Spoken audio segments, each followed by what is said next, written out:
Bismillahirrahmanirrahim. Assalamualaikum warahmatullahi wabarakatuh. Perkenalkan, nama saya Muhammad Arif Rahman, NIM 1931040013 dari kelas PJKRA 19, Universitas Negeri Makassar. Dosen pengampu Dr. Ahmad Adil, MPD. Di sini saya akan menjelaskan tentang pendidikan rekreasi olahraga. Rekreasi dari bahasa Latin yaitu recreare, yang secara harfiah berarti membuat ulang, adalah kegiatan yang dilakukan untuk penyegeraan kembali jasmani dan rohani seseorang. Hal ini adalah sebuah aktivitas yang dilakukan seseorang selain pekerjaan, di mana kegiatan yang umum dilakukan untuk rekreasi adalah pariwisata, olahraga, permainan, dan hobi.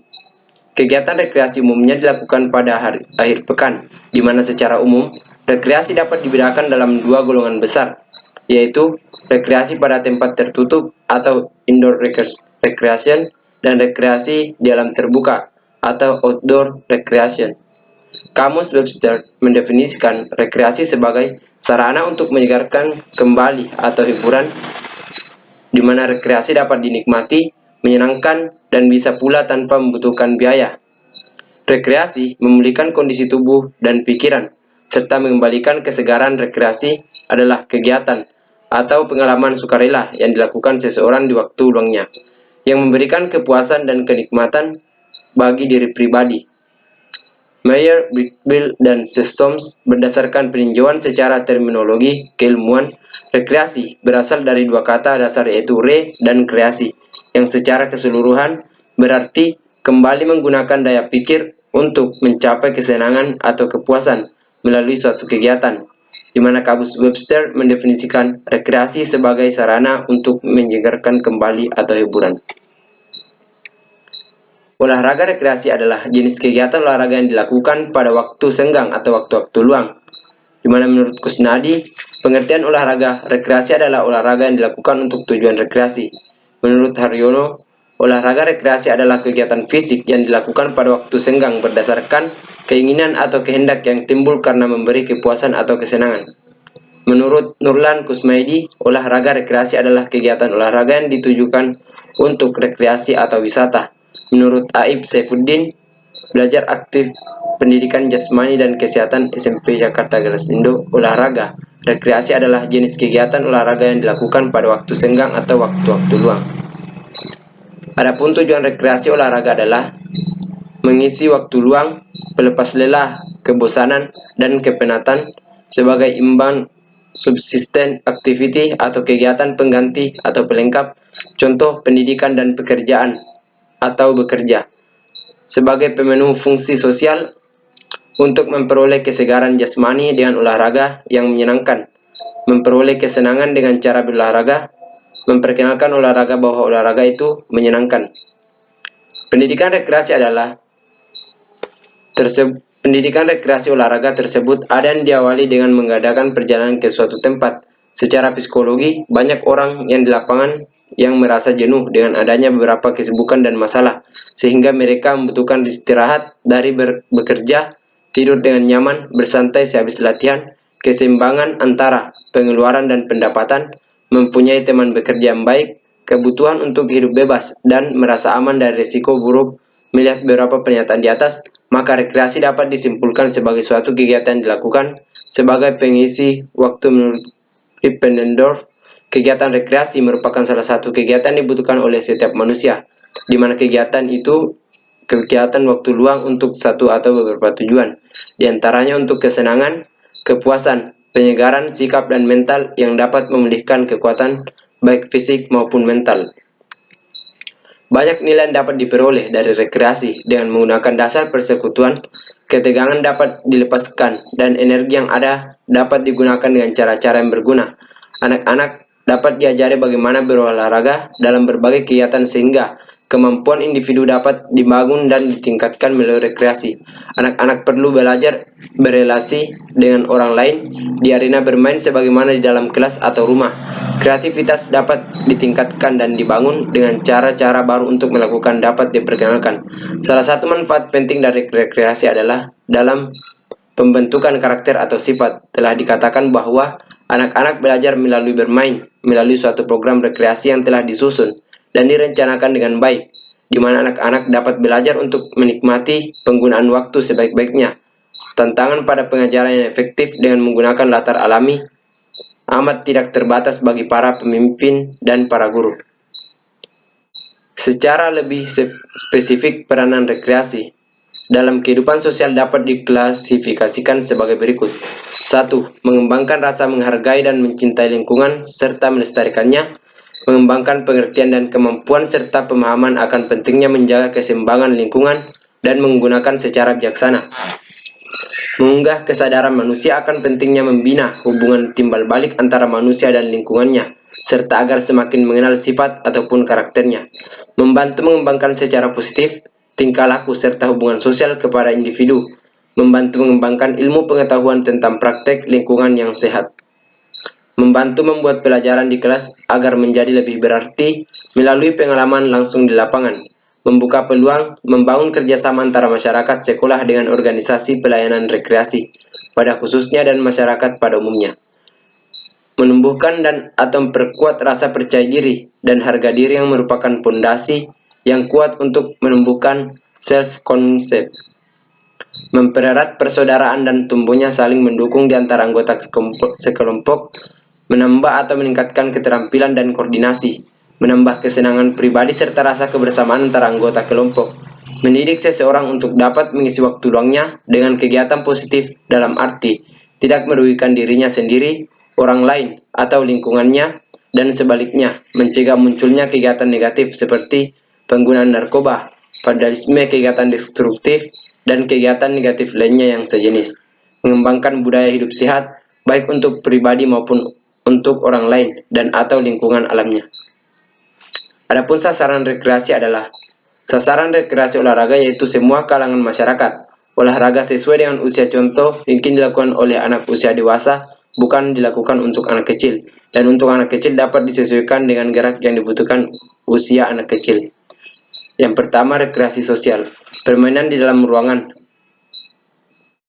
Acara icebreaker, kursi musik, papan permainan, permainan dengan tulisan, permainan musikal. Permainan di luar ruangan atau lari stafet, balapan kejar-kejaran, makan bersama atau perjamuan, makanan pencuci mulut atau makanan kecil, piknik, makanan seadanya, dan makan malam. Rekreasi di luar ruangan, kegiatan di alam atau melihat burung-burung jalan-jalan di perkebunan, mendaki gunung, olahraga badminton, sepak bola, basket, berenang, dan sebagainya.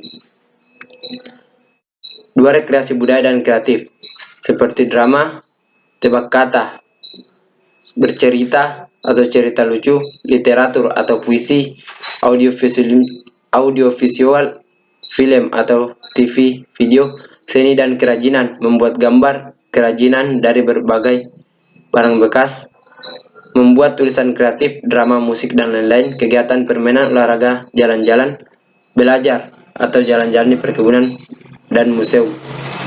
Jenis-jenis rekreasi.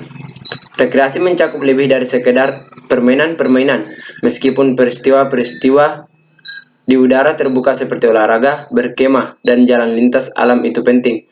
Pertemuan-pertemuan ramah tamah seperti pesta dan piknik juga harus dipertimbangkan. Rekreasi juga termasuk beberapa kegiatan ekspresif yang berlangsung dalam lingkungan departemen dan yang berlangsung bertalian dengan tema pelajaran seperti drama, sastra, bercerita, kesenian, dan pekerjaan tangan serta bermacam-macam hobi. Sebagai contoh, permainan bisa saja bola kasti. Pariwisata atau turisme adalah suatu perjalanan yang dilakukan untuk rekreasi atau liburan dan juga persiapan yang dilakukan untuk aktivitas ini. Seorang wisatawan atau turis adalah seseorang yang melakukan perjalanan paling tidak sejauh 80 km atau 50 mil dari rumahnya dengan tujuan rekreasi. Merupakan definisi oleh Organisasi Pariwisata Dunia. Definisi yang lebih lengkap, turisme adalah industri jasa. Mereka menangani jasa mulai dari transportasi atau jasa ke rumah tempat tinggal, ke rumah ke tempat tinggal, makanan, minuman, dan jasa bersangkutan lainnya seperti bank, asuransi, keamanan, dan lain-lain. Dan juga menawarkan tempat istirahat, budaya, pelarian, petualangan, dan pengalaman baru dan berbeda lainnya. 2. Olahraga. Olahraga adalah suatu aktivitas untuk melatih tubuh seseorang, tidak hanya secara jasmani, tetapi juga secara rohani, semisal olahraga tradisional dan modern. 3. Permainan. Permainan merupakan sebuah aktivitas rekreasi dengan tujuan bersenang-senang, mengisi waktu luang, atau berolahraga ringan. Permainan biasanya dilakukan sendiri atau bersama-sama, di mana permainan ada tingkatannya berdasarkan umur, ada permainan anak dan ada permainan dewasa. Ada juga permainan untuk umum, yaitu permainan komputer. 4. Hobi. Hobi adalah suatu kegiatan rekreasi yang dilakukan pada waktu luang untuk menenangkan pikiran seseorang. Kata hobi merupakan sebuah kata serapan dari bahasa Inggris, yaitu hobby, di mana tujuannya hobi adalah untuk memenuhi keinginan dan mendapatkan kesenangan. Terdapat berbagai macam jenis hobi, seperti mengumpulkan sesuatu atau koleksi, membuat, memperbaiki, bermain, dan pendidikan dewasa. Rekreasi sangat beragam, sama seperti orang-orang yang berpartisipasi di dalamnya. Berikut ini beberapa kategori umum dengan kegiatan spesifik yang dapat digunakan dalam berkreasi bersama anak-anak. Permainan tradisional.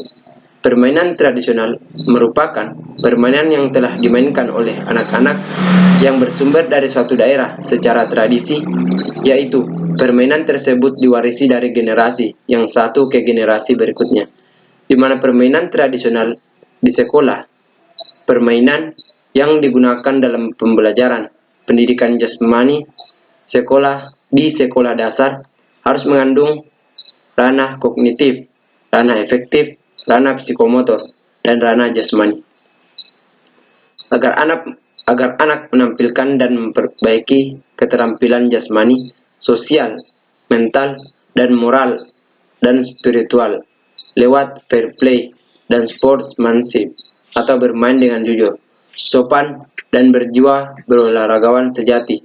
Melalui pendidikan jasmani, olahraga, dan kesehatan, permainan tradisional dapat disajikan sebagai bahan pelajaran pendidikan jasmani, karena setiap permainan tersebut harus terlebih dahulu dikaji nilai-nilainya yang terkandung dalam permainan tersebut, seperti nilai pendidikan.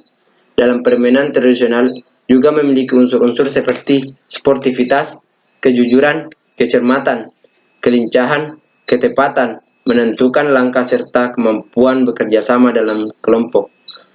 Mudah aturan permainannya, di samping jumlah pemain yang dapat melibatkan seluruh siswa di kelas yang bersangkutan, dan dalam permainan guru dapat mengontrol siswanya.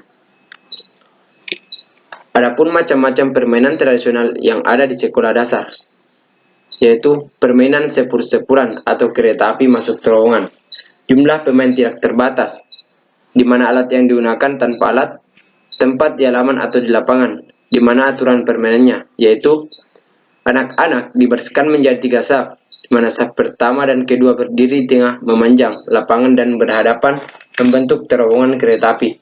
Caranya ialah saling berpegangan lengan dalam keadaan lurus dan mendatar, sedangkan anak-anak pada saf ketiga berpegangan satu dengan yang lain, sehingga membentuk rangkaian kereta api.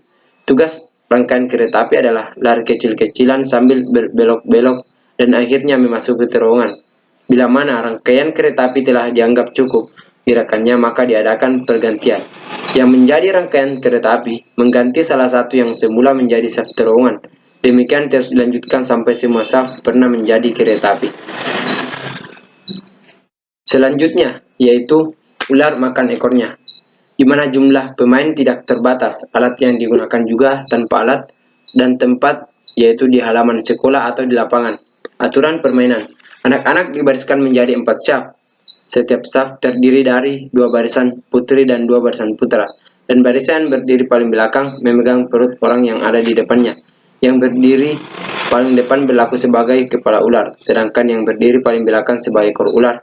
Tugas kepala ular adalah berusaha secepat mungkin menangkap ekornya, sedangkan si ekor berusaha menghindar tangkapan si kepala ular tanpa melepaskan pegangan. Bila ada anggota yang lepas pegangannya, maka ia akan bertugas menggantikan tugas si ekor. Bila si ekor dapat tertangkap, maka diadakan pergantian, yaitu si kepala menjadi ekor dan si orang yang paling dekat dengan kepala menggantikan menjadi kepala. Selanjutnya, permainan kucing dan tikus.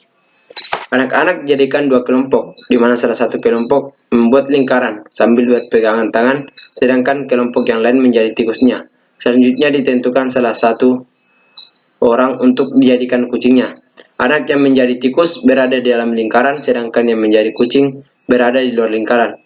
Kucing dan tikus bebas keluar dan masuk lingkaran. Apabila ada tanda mulai atau peluit, maka segera mungkin kucing mengejar tikus dan tikus berlari menghindar agar tidak tertangkap oleh kucing. Apabila ada tikus tertangkap kucing, maka tikus yang tertangkap berubah menjadi kucing dan kucing yang tertangkap tadi menjadi tikus. Apabila keduanya sudah menjadi tikus dan kucing, maka mereka bergabung membentuk lingkaran. Dan yang kelompok lingkaran melakukan umpimpah, dan kedua orang yang pertama yang melakukan umpimpah menang sweet dan ditentukan siapa yang menjadi kucing dan tikus. Permainan ini mengandung unsur-unsur penjas diantaranya kelincahan, daya tahan, kerjasama, koordinasi, dan disiplin. Herman Subarja. Selanjutnya itu untrakol atau menyusun pecahan genting atau kreweng, di mana permainan ini dapat dimainkan oleh anak laki-laki maupun perempuan, atau gabungan antara laki-laki dan anak perempuan. Permainan ini pada umumnya dimainkan oleh anak-anak berumur 9-12 tahun. Jadi tepat saat anak memasuki pendidikan sekolah dasar, jumlah permainan berjumlah antara 3-5 orang atau kelompok, di mana peralatan bola kasti atau bola tenis 1 buah dan pecahan genting 12 keping. Sesuaikan kesepakatan dari kedua kelompok yang bermain. Di mana persiapannya itu setiap anak membuat atau menentukan kelompok, ikut kelompok A atau B, di mana mempersiapkan pecahan genting lalu pecahan genting tersebut ditumpuk. Selanjutnya, tumpukan genting tersebut diletakkan di dalam garis lingkaran. Di depan tumpukan gentingnya tersebut dibuat garis sejajar. Aturan bermain, yaitu melempar tumpukan genting dilakukan maksimal 3 kali. Jika 3 kali lemparan tidak mengenai tumpukan genting tersebut, secara otomatis kelompok tersebut gugur. Cara bermain, salah satu anggota kelompok bermain maju menghadap garis, lalu melemparkan bola kasti ke arah tumpukan pecahan genting tersebut. Jika sampai 3 kali bola kasti tidak berhasil mengenai pecahan genting, berarti kelompok tersebut disebut gugur. Dengan demikian, kelompok lawan yang berjaga yang akan ganti bermain.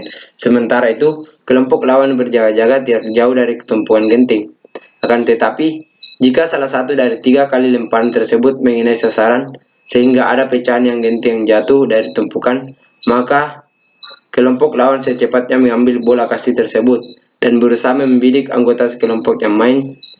Bola kasti yang dibidikkan harus mengenai salah satu anggota badan pemain.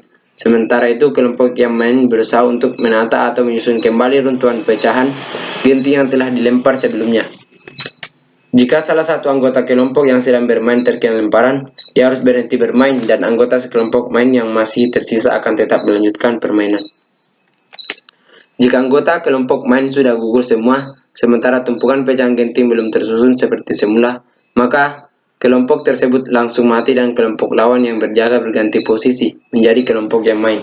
Unsur-unsur penjas yang terdapat dalam permainannya adalah kelentukan, kelenturan, daya tahan, kecepatan, ketepatan, dan rekreasi. Prana. 5. Betengan. Permainan ini dilakukan oleh anak laki-laki maupun anak perempuan. Usia pemain antara 7-12 tahun, di mana jumlah pemain bebas dibagi menjadi 2 kelompok A, B, C, dan D, E, F, di mana tempat halaman atau lapangan sekolah. Waktu permainan ditentukan oleh guru penjas. Peralatan 2 pohon atau batang kayu dengan jarak 2-3 meter. Aturan bermain, tiap-tiap kelompok berusaha memegang beteng kelompok lawan atau BC berusaha memegang beteng kelompok DF. Begitu juga sebaliknya. Jika salah satu anggota kelompok lawan berhasil menyentuh atau memegang beteng kelompok lain, berarti kelompok tersebut menang. Ketika memegang beteng lawan, pemain tersebut harus menyebut atau berteriak beteng 1 sebagai pertanda bahwa ia berhasil. Oleh karenanya, kelompok yang terpegang betengnya mendapatkan hukuman dari kelompok lawan. Misalnya dihukum semua kelompok yang kalah disuruh menyanyi lagu apa terserah dari pihak lawannya. Prana. Selanjutnya, permainan hadang atau sering disebut dengan gobak sodor. Lapangan dan peralatan di mana bentuk area permainan persegi panjang. Ukuran panjang 15 meter, dan lebar 9 meter. Disesuaikan dengan keadaan sekolah. Garis. Garis-garis dapat dibuat dengan kapur atau tali yang tidak membahayakan pemain hadang. Garis pembagian lapangan permainan menjadi dua bagian. Memanjang disebut garis tengah. Lapangan permainan ditandai dengan garis selebar 5 meter. Permainan terdiri dari dua regu, di mana masing-masing 5 orang dan disesuaikan juga dengan jumlah siswa. Regu putra dan regu putri. Jalannya permainan. Sebelum permainan dimulai, diadakan undian yang kalah sebagai penjaga dan yang menang sebagai penyerang.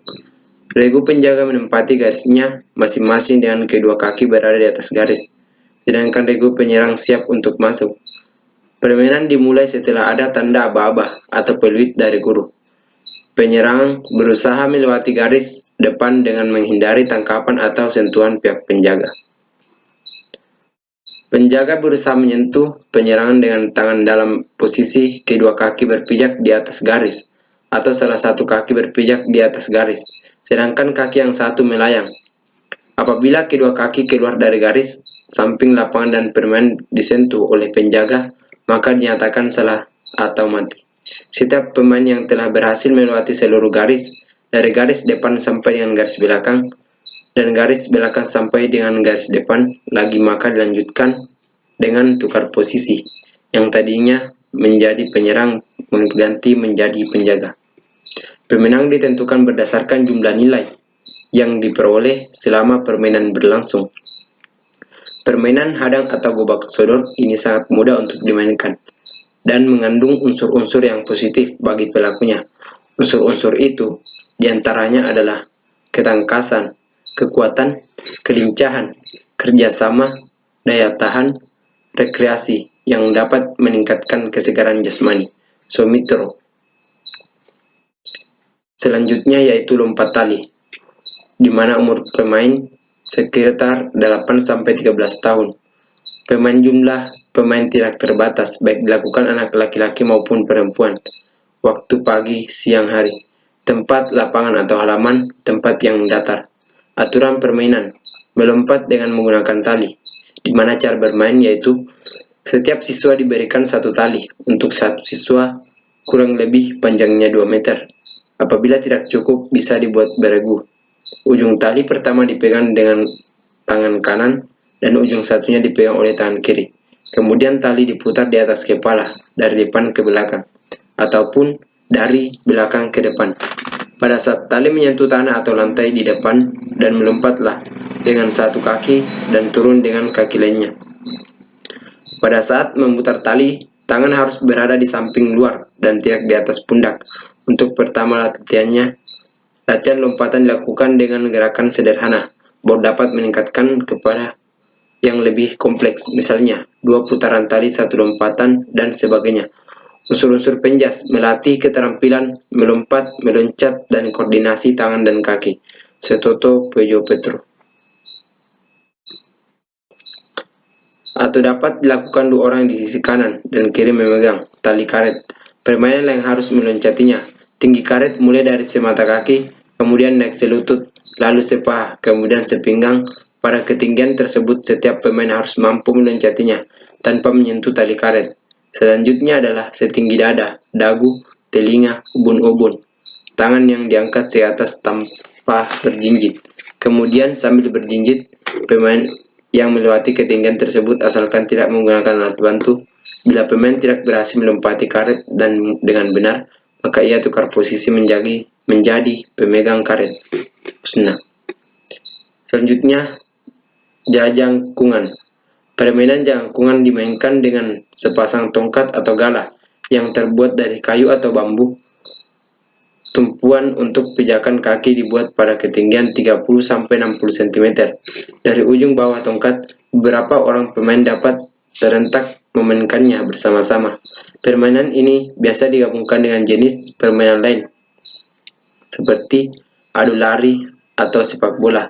Ada kalanya penilaian hanya pada adu ketahanan berjalan di atas jangkungan sambil saling menendang kaki jangkungan lawan bermain. Pemain yang terjatuh dinyatakan kalah. Selanjutnya, paciwit-ciwit lutung. Permainan ini dilakukan oleh 3-4 orang anak. baik anak perempuan maupun laki-laki. Setiap pemain berusaha saling mendahului mencubit atau nyiwit punggung tangan di urutan teratas sambil melantunkan kawi atau nyanyian. Paciwit-ciwit lutung, si lutung pindah ke tungtung. Paciwit-ciwit lutung, si lutung pindah ke tungtung. Pada umumnya, tidak ada pihak yang dinyatakan menang atau kalah. Jadi jenis permainan ini semata-mata dilakukan hanya untuk bersenang-senang dan mengisi waktu pada malam terang bulan. Selanjutnya, Gatrick, di mana permainan yang dimainkan oleh dua orang atau dua regu yang beranggotakan beberapa orang. Alat yang dimainkan adalah tongkat pemukul terbuat dari kayu dan potongan kayu sepanjang seperempat tongkat pemukul, yang biasa disebut anak Gatrick. Anak Gatrick diletakkan di lubang miring dan sempit dengan setengah panjangnya menyembul di permukaan tanah. Ujung anak Gatrick dipukul dengan tongkat pemukul. Anak Gatrick kembali dipukul sejauh-jauhnya ketika terlontar ke udara. Bila anak Gatrick tertangkap lawan, pemain dinyatakan kalah. Bila tidak tertangkap, jarak antara lubang dan tempat jatuhnya dihitung untuk menentukan pemenangnya. Selanjutnya, orai-oraian. Permainan ini dimainkan beberapa anak, perempuan maupun lelaki di lapangan terbuka, di mana para pemain saling memegang ujung baju bagian belakang teman di depannya untuk membentuk barisan panjang. Pemain terdepan berusaha menangkap pemain yang paling belakang yang akan menghindar, sehingga barisan bergerak meliuk-liuk seperti ular. Tetapi barisan itu tidak boleh terputus. Selanjutnya yaitu Sunda. Permainan ini pada umumnya dimainkan oleh anak perempuan. Pola gambar berbentuk kotak-kotak berpalang dibuat di tanah. Setiap pemain memegang sepotong pecahan genteng atau batu pipi yang kemudian dilemparkan ke dalam kotak permainan. Pemain melompat-lompat dari kotak ke kotak berikutnya. Kotak yang berisi pecahan genting tidak boleh diinjak. Pemain dinyatakan kalah jika menginjak garis kotak atau bagian luar kotak. Pemain pertama disebut mihiji, kedua mi dua, ketiga mi tilu, dan seterusnya. Itulah merupakan sebagian permainan dari sekian banyak permainan yang ada tempo dulu yang sekarang tidak kelihatan. Demikianlah materi yang sempat saya paparkan. Kurang dan lebihnya mohon dimaafkan. Saya akhiri dengan ucapan Assalamualaikum warahmatullahi wabarakatuh.